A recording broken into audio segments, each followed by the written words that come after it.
La Vespertina, un podcast del País México. Yo, representante del cartel Jalisco Nueva Generación, me dirijo directamente a Noticia Milenio. No estoy en contra de la libertad de expresión, pero sí del quien me tira a mí directamente, porque les están agarrando dinero a las autodefensas. Lo único que les digo es que sean parejos y no se la den para un solo lado. No acarreen ustedes con problemas que no les corresponden, porque nunca le he pegado a ningún noticiero. Pero a ti, Azucena Uresti, una cosa te hago saber: no seas pendeja y bájale de huevos, porque te aseguro que si no le bajas de huevos y sigues tirándome, te lo aseguro que donde sea que estés, doy contigo. Hola, soy Salvador Camarena. El lunes 9 de agosto se produjo la amenaza más grave en contra de un periodista en un país que ha normalizado la violencia en contra de la prensa. La amenaza fue en contra, en concreto, de la periodista Azucena Uresti, de su medio, Milenio, y lo mismo de los colegas del Universal y de Televisa. Se presume que los autores de este atentado en contra de la libertad pertenecen al poderoso cártel Nueva Generación. En La Vespertina hemos convocado a 7 colegas y a portavoces de 2 organizaciones de protección de periodistas para que nos ayuden a evaluar el calibre del peligro que enfrentamos hoy las mexicanas, los mexicanos, la prensa, con este tipo de amenazas. Adela Navarro, directora del semanario Z de Tijuana. Si el gobierno hiciese su trabajo, o si ellos estuviesen persiguiendo a los narcotraficantes, el blanco serían ellos, no la prensa. Patricia Mayorga, reportera de Proceso. La amenaza es el sistema de narcopolítica que ya está incrustado aquí en Chihuahua y en gran parte del país. Marcela Turati, reportera de investigación. Cuando mataron a Miroslava, pues se tuvo que ir la otra periodista que cubría la Sierra Tarahumara, Pati Mayorga. La Tarahumara quedó silenciada. ¿Quién se mete ahí a ver cómo se están afianzando los grupos armados? Ismael Bojorquez, director del semanario Río 12. Alguna vez le llamé yo que nosotros hacíamos un periodismo de sobrevivencia, ¿no? Porque no hay condiciones para hacer un trabajo periodístico con plena libertad y con seguridad. El Estado no te la garantiza. Sandra Romandía, reportera y columnista en El Universal. Proteger a periodistas es importante, yo lo tengo que decir porque yo he estado acogida al mecanismo de protección a periodistas y de alguna manera obliga al Estado a estar pendiente de ti y a hacerse responsable. Pero la solución es acabar con los criminales. Héctor Guerrero, periodista de El País. Yo creo que esto es una consecuencia de lo que viene pasando desde hace meses, ¿no? Creo que se empieza a sentir de forma muy, muy grave la ausencia de Estado. Bueno, Guanajuato es una pesadilla, Tamaulipas no se diga, Nuevo León. Entonces, en materia de seguridad, Sinaloa, empezamos a tener una ausencia de Estado fuerte. Javier Garza, periodista, exdirector del Siglo de Torreón. El fondo es el mismo que las situaciones que ocurren cotidianamente en el país, que es grupos del crimen organizado y otros actores amenazando periodistas y tratando de imponer zonas de silencio en la cobertura de violencia y del crimen. Leopoldo Maldonado, director de Artículo 19, Capítulo México. Nosotros el año pasado documentamos una agresión contra la prensa cada 13 horas y eso nos da cuenta de la magnitud del problema que, por otro lado, no se está atendiendo por parte del Estado. Jan Albert Hutzen, representante en México del Comité para la Protección de Periodistas. Si tú constantemente dices que las y los periodistas de ciertos medios son chayoteros, son corruptos, mienten, son neoliberales, conservadores, etc., en algún momento una parte importante del público ya no va a sentir la urgencia de responder cuando haya situaciones de extremo riesgo como lo que ocurrió el lunes pasado, porque no debemos equivocarnos. Lo que pasó el lunes pasado es sumamente grave. La Vespertina. Javier Garza, exdirector del Siglo de Torreón, periodista de medios nacionales y regionales. Javier, tú has estado involucrado durante muchos años en la discusión, y no solo en eso, sino en la promoción de medidas para que los periodistas se protejan, para que se cuiden en un ambiente adverso como el que se vive en México. ¿Qué es lo distinto que aprecias en la amenaza en contra de Azucena Uresti y de otros colegas de Milenio y de Televisa? ¿Qué diferente ¿Por qué te llama la atención y por qué sería relevante discutir esta amenaza? Lo diferente es justamente la razón por la que esto llamó más la atención y por qué esto se volvió de relevancia nacional, que es la primera vez que vemos que un periodista de perfil nacional o proyección nacional es sujeto de una amenaza tan directa y con este formato por parte del crimen organizado. Entonces, es una situación que no tiene precedentes, pero esa es, digamos, la forma. El fondo es el mismo que las situaciones que ocurren cotidianamente en el país, que es grupos del crimen organizado y otros actores amenazando periodistas y tratando de imponer zonas de silencio en la cobertura de violencia y del crimen. A partir de esa diferencia, a partir de que esto tiene un perfil más alto, mucho más expuesto, creo que también podemos plantearnos la pregunta: ¿por qué este grupo criminal, el Cártel Jalisco Nueva Generación, se sintió tan envalentonado para lanzar una amenaza de este tipo? ¿Por qué creen que lo pueden hacer de manera impune? ¿Y la respuesta es? La respuesta es porque todos los que lo han hecho en ocasiones anteriores, o la inmensa mayoría, se han salido con la suya y no les ha pasado nada. La pregunta aquí es: ¿cuál va a ser la respuesta contra estos grupos criminales que les va a decir que no pueden hacer este tipo de cosas, que no pueden amenazar periodistas y que no pueden crear zonas de silencio en la región en donde operan? Entonces, si esto queda impune, si no le pasa nada a quienes profirieron este mensaje, pues pronto vamos a ver que alguien va a escalar esto. Y esto normalmente también es el aviso de que algo mayor va a suceder. Sandra Romandía es una periodista que ha investigado el crimen organizado y hoy está acogida al programa de protección de periodistas precisamente porque fue, como Azucena, amenazada. ¿Qué me vino a la mente? Pues, por supuesto que aparte del desconcierto, la rabia y la preocupación, la sorpresa en la que caí al darme cuenta que probablemente no había existido una amenaza así, tan visible, tan pública, a un periodista igualmente tan conocido, tan público, de parte de un grupo, si es que es así, hay que acotarlo, de parte de un grupo criminal que no le importa desafiar al Estado, no le importó desafiar al gobierno, el Estado de Derecho, no le importa nada porque me quedó claro que están cobijados bajo la impunidad, y esa impunidad es lo que les permite lanzar ese tipo de mensajes tan terribles. Sandra, no es el primer caso, no es la primera colega, no es el primer colega amenazado. Por supuesto, tenemos un recuento periódico de los colegas asesinados. ¿Qué es distinto en esta ocasión?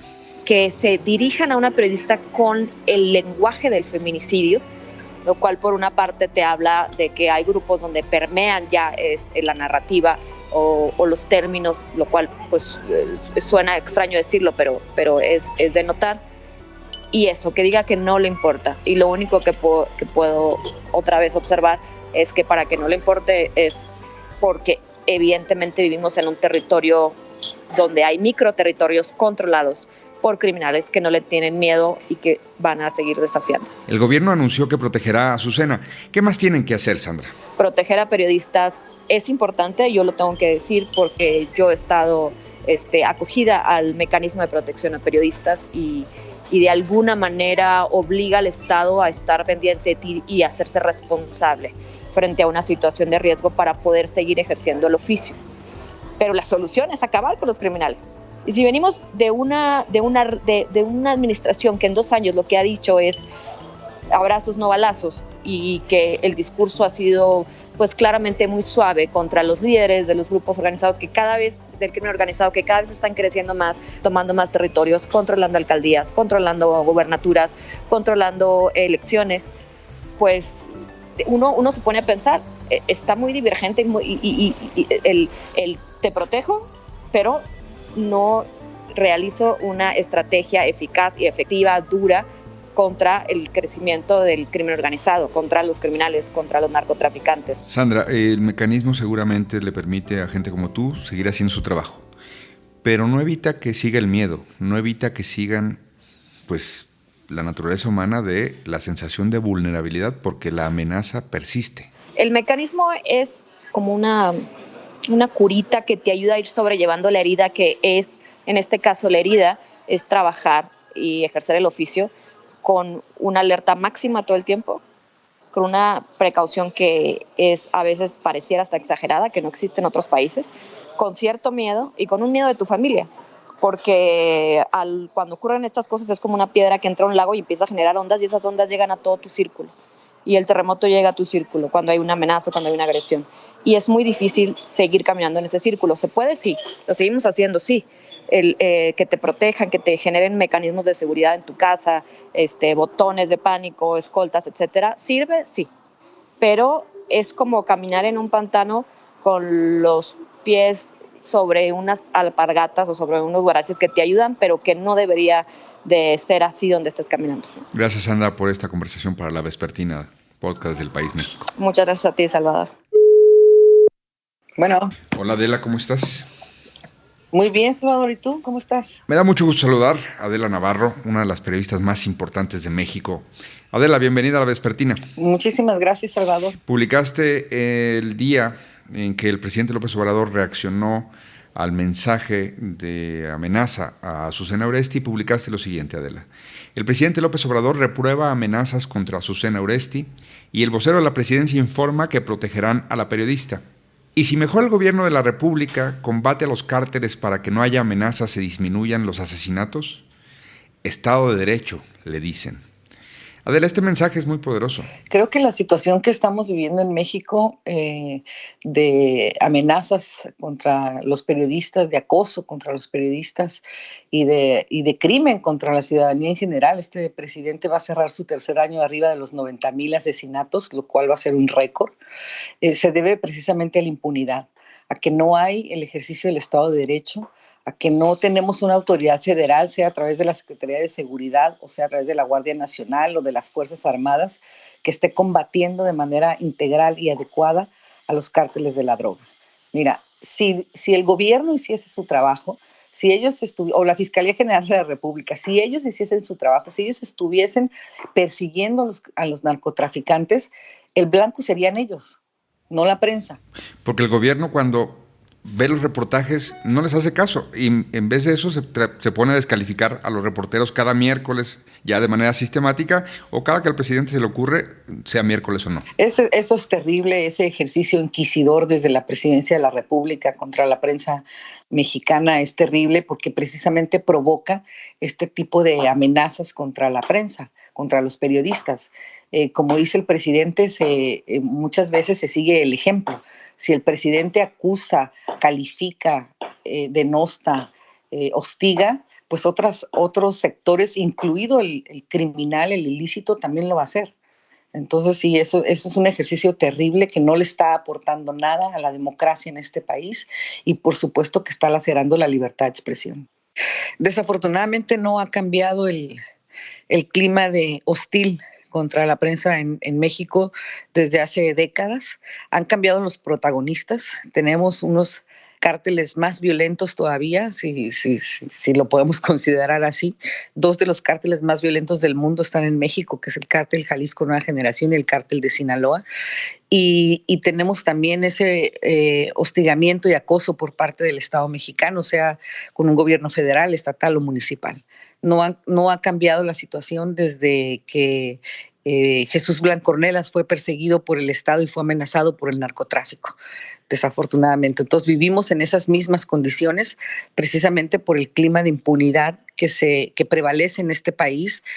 Esté el partido que esté en el gobierno de la República, no hay un compromiso para la protección y la defensa de la libertad de expresión, un pilar de la democracia en cualquier estado. ¿Hay espacio para creer que el presidente López Obrador va a entender que esta circunstancia de la amenaza es muy grave, es muy delicado y es una oportunidad para que él reconfigurara su respuesta, no solo de su estrategia de seguridad de abrazos, no balazos, sino de lo que está en juego si se quedan las zonas de silencio porque la prensa no puede actuar, porque la que se queda indefensa es la sociedad, no son los periodistas las últimas víctimas, sino la sociedad? ¿Tú crees que hay espacio para pensar que este gobierno todavía va a reaccionar o ya deberíamos pensar que estamos solos, como dice hoy Raimundo Riva Palacio en su columna? Yo soy optimista, creo que todo periodista tiene que ser optimista y tiene que tener esperanza, no caer en el cinismo. Entonces sí esperaría que hubiese un cambio. Que se atreva a darlo el presidente, pues es lo que veremos en los siguientes meses, porque lo que sucedió el lunes sí es muy grave, es un punto de quiebre, es ya el narcotráfico amenazando públicamente a los medios nacionales, y me recuerda el caso colombiano.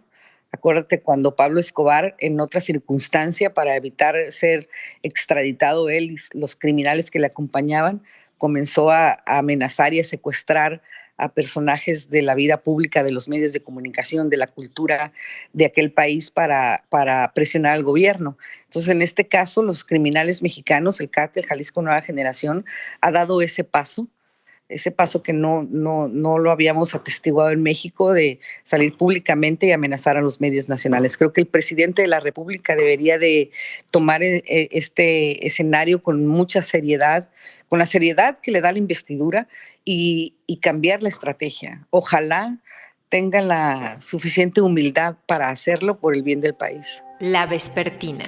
Leopoldo Maldonado, director de Artículo 19, Capítulo México. Sin lugar a dudas es una escalada preocupante, es un nivel más en el patrón de agresiones y en la dinámica de las mismas que habíamos estado observando durante los últimos años.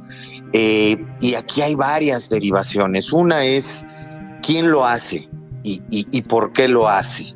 Y es un grupo delincuencial, presuntamente, con un gran poderío, ¿no? Una gran penetración territorial, un gran poder corruptor, un gran poder de fuego, que se atreve a lanzar una amenaza pública y hacerla viral. Y eso implica un reto al propio Estado, eso implica azuzar al propio Estado y decirle aquí estamos y no tenemos miedo.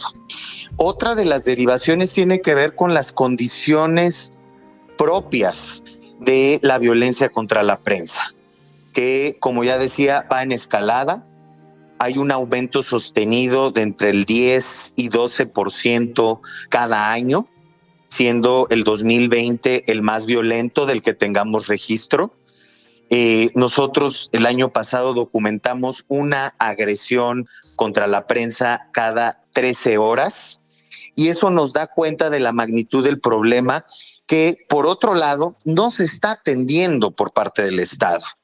Y esas son las condiciones propicias para que esta escalada de violencia siga en su espiral ascendente, porque no hay una debida atención, prevención, protección del Estado mexicano.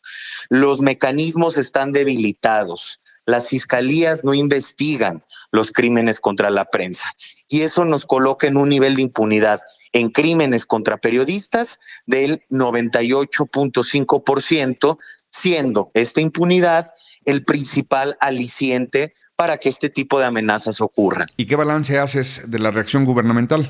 A ver, tenemos un sabor agridulce por lo que vimos en los últimos 2 días. Efectivamente, un presidente que se pronuncia fuerte y contundente en contra de la violencia perpetrada contra Susana Uresti y contra los medios de comunicación aludidos. Eso era lo que necesitábamos y lo que estábamos anhelando desde hace 2 años y medio. Pero al otro día sigue el espacio del quién es quién y se manda un mensaje contradictorio.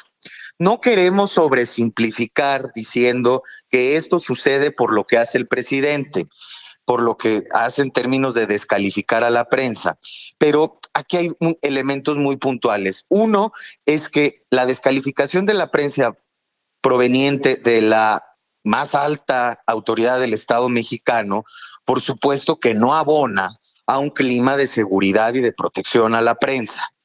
Genera, al contrario, un efecto cascada y un efecto de permisividad para otros actores. Necesitamos que haya una verdadera apuesta institucional, con presupuesto para el mecanismo, con priorización de la investigación de delitos contra la prensa dentro de la FGR, con mayores recursos humanos para brindar protección, es decir, que se encadene una verdadera política de Estado, que es lo que también hemos estado pidiendo.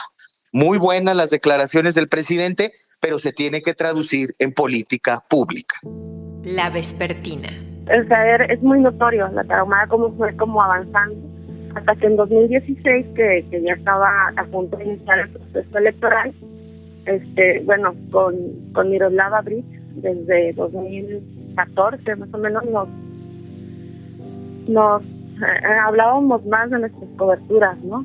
Que si yo traía algún tema, ella me preguntaba, yo sí tengo que reconocer que ella fue quien me buscó, quien tuvo la visión de decir, pues, si andamos como tan solas, ¿no? Cubriendo esto, vamos a juntarnos. No lo dijo así, pero se acercó y yo lo asumí y para mí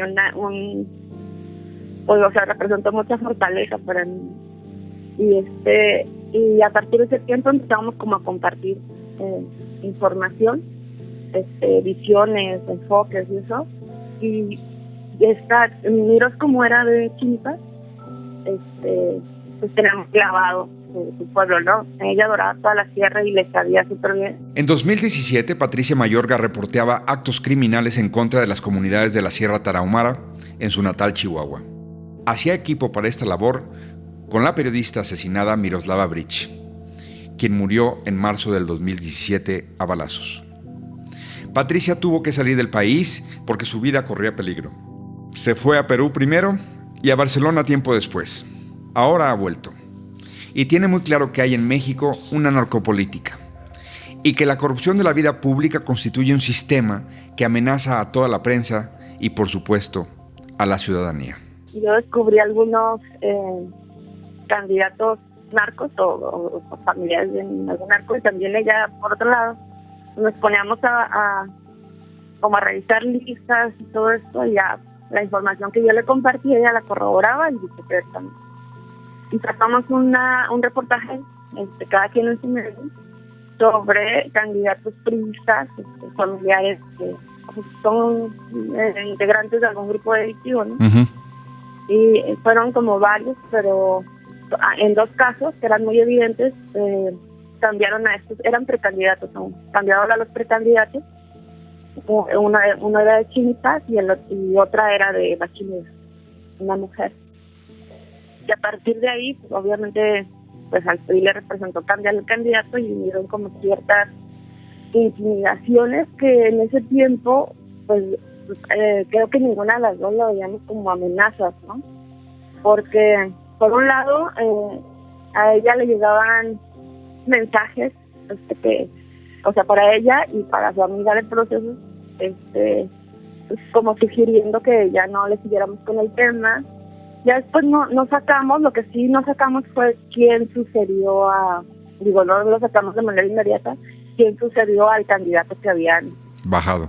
Uh-huh. Y ahí sí como que nos frenamos un poco, pero porque ya se había causado como cierto miedo en personas cercanas a Miros, ¿no? Uh-huh. Anduve como en 6 municipios ahí viendo policías como 10 días antes, ¿no? De que sucediera lo de Miros. Y te lo comento porque pierdes la noción del riesgo. O sea, no, estando como en los estados, no. Ahora, pues sí me preguntan, pero ¿cómo pudiste? Yo también igual, también los artistas, ¿no? Pero no, yo no tenía miedo ni medía el riesgo, tenía yo ciertos protocolos, ¿no? De quien me monitoreara, a dónde llegar, a un pueblo, etcétera, pero sí vas perdiendo esta noción. Y todo eso te lo cuento porque después que asesinan a Miros, el 23 de marzo de 2017, pues claro, yo andaba como envalentonada, que yo quería justicia y exigir esto. Y en ese tiempo me dijo, a mí me estaban convenciendo de irme, duré como 15 días porque no me quería ir. De irte del estado. Irme del país. Irte del país. Porque como era narcopolítica, ¿no? Y porque sí los tentáculos alcanzaban hasta la política nacional. Esa era la recomendación y bueno, por eso me fui.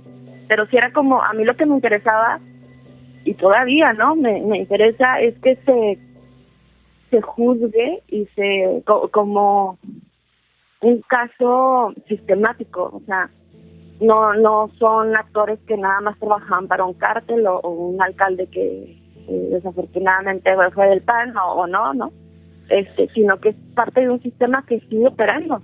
Ahí están todos, ¿no? Por eso te fuiste. Ajá. Porque era un sistema y decías, no voy a poder contra todo un sistema. Y que sigue intacto, exacto. Pero justo lo que te digo, que no me da como la confianza de quedarme totalmente, porque pues yo sigo haciendo periodismo, ¿no? Y de Chihuahua también. Entonces, y el sistema está intacto, son los mismos. Entonces, no sé, claro, ahora ya te cambia la visión, te cambia la mirada, te cambia la estrategia, ¿no? Pero pues sí, pero la amenaza está ahí. Te digo que luego piensan que es así como que te están hablando y te están rayando la madre todos los días, ¿no? O que te traen una pistola. O sea, la amenaza es el sistema, ¿no? El sistema de narcopolítica que ya está incrustado aquí en Chihuahua y en gran parte del país. Siempre nos queda, por supuesto, la obligación de ser optimistas, pero para usar tus palabras, dime si lo digo bien. Es bien complicado que el sistema se vaya a investigar a sí mismo. Si investigan los crímenes contra periodistas, se van a topar con ellos mismos. Jan Albert Hudson, representante en México del Comité para la Protección de Periodistas. Por lo menos en el tiempo que yo llevo como representante del CPJ en México, es un hecho sin precedente. Que un supuesto capo de un cártel de droga en México amenaza de forma tan abierta a una persona que presenta un programa de noticias, un noticiero en la televisión y en la radio, eso en realidad representa para nosotros una cierta escalación de la situación ya muy crítica que viven los periodistas en México. La respuesta inicial del gobierno al día siguiente fue reprobar la amenaza, ofrecer protección para Azucena, pero si el gobierno no muestra más, ¿crees que los criminales van a recibir el mensaje correcto de que esto no es tolerable por la sociedad y el gobierno en México? El problema es que al fondo estas cosas ocurren en México porque el gobierno de López Obrador, tanto como el gobierno de Enrique Peña Nieto y el gobierno de Felipe Calderón, nunca han tenido una respuesta adecuada al problema de la impunidad y de la violencia criminal en el país. Las políticas de seguridad de Andrés Manuel López Obrador de ninguna forma han logrado bajar los índices de homicidios, de violencia criminal en México, y los niveles de impunidad de México siguen siendo por arriba del 95% en el caso de violencia contra defensores de derechos humanos y periodistas, y eso es muy grave. Antes del lunes, antes de las amenazas a estos colegas de Milenio y Televisa, a Azucena, ¿cómo valoraban ustedes el ambiente que existía conforme al ejercicio de la prensa en México, con un gobierno que desde la mañanera critica de la manera que lo hace a los medios de comunicación? Yo creo que si tú constantemente dices que las y los periodistas de ciertos medios son chayoteros, son corruptos, mienten, son neoliberales, conservadores, etcétera, en algún momento una parte importante del público ya no va a sentir la urgencia de responder cuando haya situaciones de extremo riesgo como lo que ocurrió el lunes pasado, porque no debemos equivocarnos. Lo que pasó el lunes pasado es sumamente grave. Si realmente ha sido una amenaza hecha por el capo del Cártel Jalisco Nueva Generación, el cual se considera en este momento posiblemente el cártel más grande y más poderoso y más violento en el país. Entonces, también tenemos que tomar en cuenta que el mismo cártel ha tenido la capacidad de hacer un ataque, un intento a la vida del secretario de Seguridad Pública de la Ciudad de México. No lo debemos olvidar. Entonces, estamos hablando de un grupo que tiene la capacidad y la voluntad de hacer este tipo de ataques. Entonces, eso es muy grave y el público, la opinión pública, debe estar 100% a favor de la libertad de expresión para que podamos presionar lo suficiente al gobierno en turno para tomar las medidas adecuadas para proteger a los periodistas. Me da mucho gusto recibir en la vespertina a Marcela Turati, periodista de las meras buenas, como se dice, y por supuesto una gran amiga. Hola, Marcela. Hola, Salvador, ¿qué tal? ¿Cómo estás?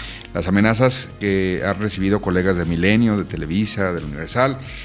Hay hoy una discusión sobre qué está pasando, Marcela, y tú tienes muchos años hablando de la violencia y hablando de que los colegas nos tenemos que cuidar, que los periodistas nos tenemos que cuidar. ¿Qué sentiste, qué pensaste con la amenaza que se conoció ese lunes vía redes sociales, Twitter, en contra de los colegas de Milenio Televisa? Híjole, escuchar lo que dijeron contra Azucena me pareció fuertísimo, ¿no? Como todo ese lenguaje sexista y demás. Y además ver a un grupo armado directamente diciendo el nombre de una conductora de noticias y diciendo que la van a ir a buscar, me pareció muy fuerte. Al mismo tiempo, es horrible porque ya nos acostumbramos, es como que normalizamos que esto pase, porque en todos estos años pues hemos recibido mensajes a periodistas de Guerrero, a periodistas de varias partes del país donde personas armadas, incluso antes de matar a alguien o torturando a alguien, dicen vamos a ir por tal periodista, ¿no? Entonces, pues no sé, o sea, por eso digo, por otro lado, fue esta sensación de otra vez, ¿no? Otra vez, y esto no acaba. Es una amenaza creíble, ¿no? Pues sí es creíble, o sea, en este país todo es creíble. Pensábamos antes, bueno, que ser famoso te salvaba, y ya vimos con Javier Valdés, pues a quien asesinaron en 2017, que no, que así puede ser el más famoso eso y tener muchos premios y ser un gran escritor, pues no te salva. Y luego pensábamos que en la Ciudad de México estábamos protegidos, y pues cuando pasó el asesinato de Rubén Espinosa, también nos quedamos pensando de, bueno, pues a donde te escondas, él se escondía de Veracruz, se vino para acá, pues puedes ser el siguiente. Entonces como si no hubiera reglas, ¿no? Como que ya no sabes qué puedes ser, nomás saber que cada vez es, o sea, que no hay reglas para esto y que puede pasar lo que sea. Una amenaza te merma, o sea, te cambia toda tu vida, ¿no? Te quita y te roba la tranquilidad, no sabes, es como bien difícil porque muchas veces pues te dicen, no, o sea, no te pueden matar a ti porque, no sé, o no te pueden hacer algo porque eres de muy alto perfil, pero incluso ahora que ya no sabes si lo que quieren es irse contra alguien importante, justo para lo que llaman calentar la plaza, ¿no? Para echarle la culpa al otro, para quitarlo de en medio. Para que todos los demás aprendamos la lección y tengamos claro lo que nos va a pasar. Para aterrorizar a todo el gremio, como ha pasado. O sea, cuando mataron a Miroslava, pues se tuvo que ir la otra periodista que cubría la Sierra Tarahumara, Pati Mayorga. La Tarahumara quedó silenciada. ¿Quién se mete ahí a ver cómo se están afianzando los grupos armados? Es súper difícil, y eso pues es una espiral, porque no es solo los periodistas, pues son las comunidades indígenas que quedan, pues en algunos lados sabemos que están como esclavizadas, ¿no? Trabajando para estos grupos criminales. Defensores de derechos humanos ya no pueden entrar a los territorios, curas, monjas, todo, y con el COVID peor, ¿no? Claro. Maestros se tienen que salir. ¿Y por qué? Pues ya no hay quien diga, ni quien se atreva a decir que ahí están pasando cosas. Hace unos meses todos los periodistas de Iguala mandaron una carta porque fueron amenazados. Entiendo que los metieron un grupo criminal a un grupo de WhatsApp donde les daban las instrucciones, y justo acaban de matar a un periodista de Iguala. Sí. Le dijeron que ellos seguían, y de pronto apareces en el grupo de WhatsApp donde te dicen lo que tienes que publicar, y desde ahí te controlan. O sea, entonces ese es uno de los casos pues extremos, pero hay muchos otros, ¿no? Entonces está esta sensación por un lado de por qué ellos sí, por qué no. También está otra pregunta de, bueno, ahora cómo nos cuidamos, qué pasa cuando estos tipos armados nos dicen que quién ser, o sea, que no podemos publicar. Y la otra también preguntarnos, bueno, el gobierno cómo tiene que reaccionar, por qué no reaccionó ante esto, porque solo es preventivamente, y también entre periodistas cómo podemos cuidarnos, porque pues ya sabemos que el gobierno no nos protege, ¿no? Cómo cuidarnos, pero también qué prácticas son seguras y qué prácticas son inseguras, ¿no? ¿Y cómo hacemos para que el silencio no siga creciendo, para que no nos sigan silenciando? Porque ya en México hay muchas zonas silenciadas. Uno de esos lugares es Tamaulipas, ¿no? Y otras partes de Michoacán, partes de la Sierra Tarahumara, Guerrero, Sinaloa, una parte, Durango, Zacatecas. O sea, vamos viendo que la mancha del silencio se extiende y eso es bien peligroso. Y si no salimos por uno que amenacen y que silencien, pues se va a seguir extendiendo porque el mensaje es para todo el gremio. Te mando un gran abrazo, Marcela. Otro para ti y bueno, espero que después podamos hablar de otros temas no tan fuertes. ¿Me escuchas bien ahí? Sí. Te escucho perfecto, Héctor. ¿Cómo estás? Ya está. Muy bien, gracias, Salvador. ¿Qué tal? Héctor, tú como parte de los reporteros del periódico El País, has estado en Michoacán varias veces. Conoces la naturaleza del conflicto que se vive en distintas regiones de Michoacán. Cuando surge la amenaza, cuando surge este video con una amenaza, hay un pequeño debate, pero pues dado que no ha sido desmentido por el propio cártel, pues digamos que todo el mundo le da la seriedad debida, ¿no? Entonces, sí. Héctor, tú que has trabajado en Michoacán, cuando surge el video de la amenaza, ¿qué es lo primero que te viene a la mente? Bueno, yo te diría una cosa, Salvador, yo no solo que trabajo, o sea, por muchos años he trabajado en la región, en Michoacán, en Jalisco, en Nayarit, en toda esa zona, que son realmente los dominios del cártel Jalisco, ¿no? Entonces, para los periodistas jaliscienses, y tú lo debes de saber muy bien, y para los periodistas de Michoacán, realmente no es algo nuevo, no es algo que sorprenda, ¿no? Es la manera de actuar del cártel, de los grupos delictivos de la zona. De alguna manera, a lo largo de estos años, trabajando en estos territorios, estás familiarizado con este tipo de cuestiones. Lo que pasa es que hoy en día sí la amenaza escala ya a un nivel muy alto y hay cosas, digamos, puntos nuevos, ¿no? O novedosos, como por ejemplo es el calificar a la prensa, ¿no? El decir, no estamos en contra de la libertad de expresión, pero de los periodistas que sean buenos, ¿no? Eso a criterio de quién y a criterio de un cártel. Estas cosas sí llegan a unos niveles ya que no se habían visto, ¿no? Pero las amenazas a los periodistas, digamos, a través de videos, a través de narcomantas, a través de mensajes de Twitter en la región, son ya una vieja estrategia del cártel. Lo que pasa es que estamos llegando ya a niveles muy, muy elevados, ¿no? Y además ahora ya es una amenaza directa contra medios nacionales, noticieros, realmente es sorprendente. Pero sí, si tú platicas con la gente de la región, de las zonas donde el cártel lleva años operando, esa gente te podrá contar y te vendrá a contar que lo hemos venido viendo desde... Mira, yo me acuerdo que nosotros proponíamos alguna vez este parteaguas de aquel 1 de mayo de 2014, cuando el cártel Jalisco derriba un helicóptero de la Sedena justo en los límites de Michoacán con Jalisco, bueno, de aquella región, ¿no? De la zona hacia Jilotlán, hacia Casimiro Castillo, todo eso. Bueno, ahí nosotros decíamos, lo que pasa es que eso realmente parecía no ser una noticia nacional, pero decíamos, bueno, el cártel está mostrando un poderío, una fuerza de fuego, cuando un cártel había derribado un helicóptero de la Sedena. Ahí ya el cártel daba estas luces. Entonces, aquella vez decíamos eso nosotros. Para nosotros es que el cártel y los grupos delictivos de la entidad y de la zona, bueno, llevamos años trabajando bajo esas reglas, ¿no? La respuesta de las autoridades, ¿cómo la valoras? Hemos tenido un un mensaje vía Twitter más bien, para decirlo correctamente, de Jesús Ramírez ofreciendo la protección a Azucena, creo que oportunamente, y luego el presidente en una mañanera señalando que reprobaba la amenaza y que no iban a aceptar esto. Pero, ¿qué más? ¿Cómo lo valoras? ¿Qué piensas de lo que ha dicho el gobierno? No sabemos si ha hecho algo más, pero esto es lo que ha dicho. Yo creo que esto es una consecuencia de lo que viene pasando desde hace meses, ¿no? Lo que comentabas un instante, creo que se empieza a sentir de forma muy, muy grave la ausencia de Estado.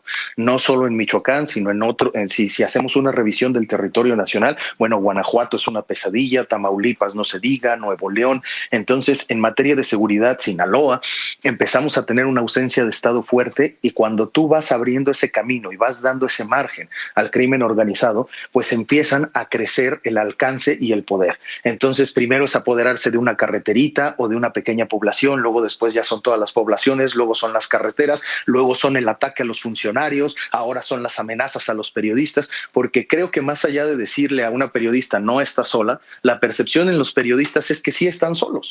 Y para demostrarlo, basta la cantidad de casos que están en el completo abandono de periodistas asesinados o amenazados. Entonces, no solo es que la seguridad personal hacia un periodista o hacia un medio de comunicación, es el marco de impunidad que te manda un mensaje que tú dices, pues si puedes matar a alguien en México, a un periodista, probablemente no te pase nada. Y ayer comentaba con algunos colegas, hay casos desde hace 17, 15 años que están completamente en el abandono. No hubo una respuesta.